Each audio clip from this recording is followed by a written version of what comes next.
In this video, I'm going to go ahead and show you how you can hide your Amazon order history on PC. For more tutorials, make sure you subscribe, and let's get right into it. So guys, if you are wanting to go ahead and hide your order history on your desktop, laptop, PC, or whatever you're using, I'm going to go ahead and show you how you can do that today. So first of all, what you want to go ahead and do is come over to Amazon, and then once you're on Amazon, you will need to go ahead and come over to your order history.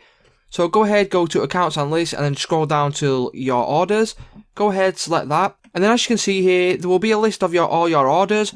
So if you wanted to go ahead and remove an order, so for this book example here, if I want to go ahead and hide this book here, what I need to do is simply click on Archive Order. Click on Archive Order, and from the description here, as you can see, you can archive up to 500 orders. Even though it will no longer appear in your orders, you can still view it in your archived orders from your account. So what this will do is it will go ahead and remove it from your order history. So if I click on Archive Order now, as you can see, it has now disappeared from my orders list. So it's just that simple, guys. If this video did help you out, please don't leave a like, comment, subscribe to the channel, and I'll see you in the next one.